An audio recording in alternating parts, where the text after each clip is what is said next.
Global Typhoon, Chairman TV. Weather update.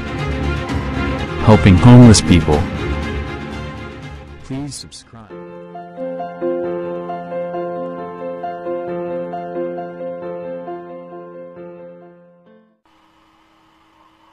Magandang umaga po. Ito po ang latest update natin para dito sa minomonitor natin na si Typhoon Jenny. Si Typhoon Jenny nga ay namataan dito nga sa may eastern section ng Apari, Cagayan. At ito nga po ayon sa European Center ay tinataglay nga po nito yung lakas na aabot ng 120 km per hour malapit sa gitna at may pagbugso po yan na abot nga po ng 150 km per hour. Parehas nga po sila ng Joint Typhoon Warning Center na ang pagbugso ay aabot ng 150 km per hour. At ayon naman sa bagong pag-asa DOST, ito po ay nasa 110 km per hour at may pagbugso na aabot ng 135 km per hour. Mabagal nga yung pagkilos ni Typhoon Jenny dahil nga po sa pagsulpot o pagbugso ng northeast monsoon. At ayon sa advanced weather forecast may tatlo po tayong posibleng sama ng panahon na imo-monitor, na yung isa nandito nga sa may parte ng Taiwan at yung isa naman ay papasok ng Philippine Area of Responsibility at yung pangatlo ay nasa labas ng PAR bilang isang bagyo na agad. Yun po ang ating imo-monitor sa mga susunod na araw. Sa ngayon nga po, asahan nga po natin yung extension ng kaulapan ni Typhoon Jenny ay apektado na nga po ang parte ng Cagayan, Isabela, Aurora, Quezon, Bicol Region. Asahan na nga po natin dyan, may mga biglaang pagbuhos ng pagulan hanggang dito po yan sa may parte ng Metro Manila. At kung mapapansin naman po natin, dito naman sa may parte ng Visayas, Zamboanga Peninsula and Mimaropa, makakaranas po tayo dyan ng isolated rain shower at localized thunderstorm. At kasama pa rin po dyan yung extension pa ng kaulapan ni Typhoon Jenny. Kaya iba yung pag-iingat sa ating mga kababayan dahil meron tayong mga biglaang pagbugso ng pag-ulan. At halos hindi na po nagkakalayo yung kanilang forecast track ng bagong pag-asa DOST, ng Joint Typhoon Warning Center at ng European Center. Halos parehas na dito nga po yan dadaan sa ngayon sa dulong bahagi ng Taiwan, pero apektado pa rin po niyan ang extreme northern Luzon dahil yung diametro ni Typhoon Jenny ay aabot po yan dito sa may parte ng extreme northern Luzon. Mas mararamdaman ng malalakas na pagbugso ng hangin at ng pagulan sa may parte nga po ng Itbayat at Basco, Batanes. Kaya iba yung pag-iingat sa ating mga kababayan dyan.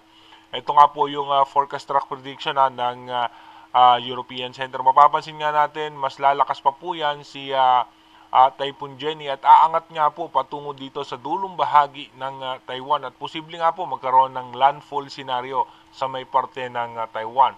At ito nga po, mas mararamdaman ng Itbayat at Basco, Batanes itong si Typhoon Jenny at hanggang dito rin naman po ay mararamdaman pa rin po yan sa may Babuyan Island, Calayan, Cagayan ay asahan pa rin po natin na mararanasan yung pagbugso dyan ni Typhoon Jenny. At mapapansin nga po natin kung sakali nga po hindi magbabago yung kanyang senaryo, ito nga po ay magkakaroon ng possible landfall scenario sa may dulong bahagi ng Taiwan. Dumako na nga po tayo sa ating advanced weather forecast. Dito po sa advanced weather forecast by tomorrow, October 3, ito nga po ay mas lalapit na sa parte ng extreme northern Luzon at pagdating naman ng October 4, babagtasin niya na nga po itong pa Taiwan. Kung mapapansin natin dito, mas mararamdaman nga po yan ng mga kababayan natin sa may Basco, Batanes at Itbayat, Batanes dahil nga po malakas tong si Typhoon Jenny. Pagdating naman po ng October 5, ito nga po ay posibleng lumabas ng Philippine Area of Responsibility at magkakaroon tayo ng panibagong low pressure area outside PAR.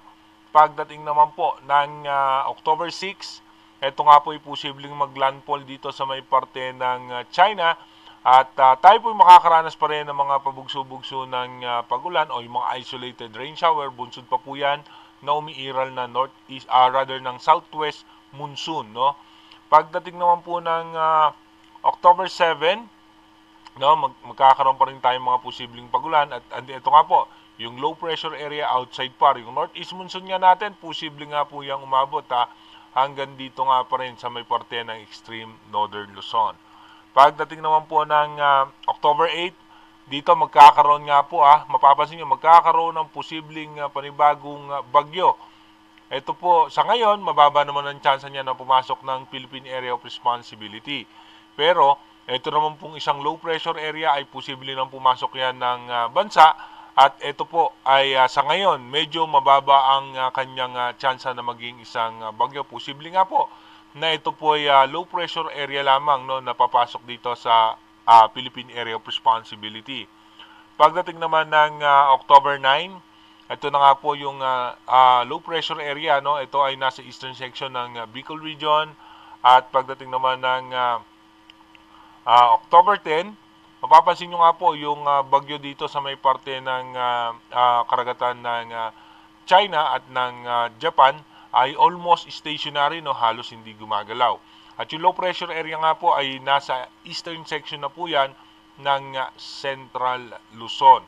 At magkakaroon po tayo ng isa pang panibagong sama ng panahon o bagyo sa labas ng Philippine Area of Responsibility. Ito nga po ay nasa parte pa ng Guam by October 10. Pagdating naman ng October 11, yung low pressure area natin, aangat po yan dito sa may eastern section ng northern Luzon. Kung mapapansin naman natin, ito nga po yung pagbugso ng northeast monsoon.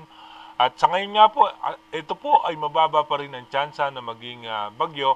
At habang isang ganap na tropical storm category na, yung bagyo na nandito nga po sa may parte ng Guam. Yan din po ang imomonitor natin kung ano nga ba yung kanya magiging posibleng senaryo.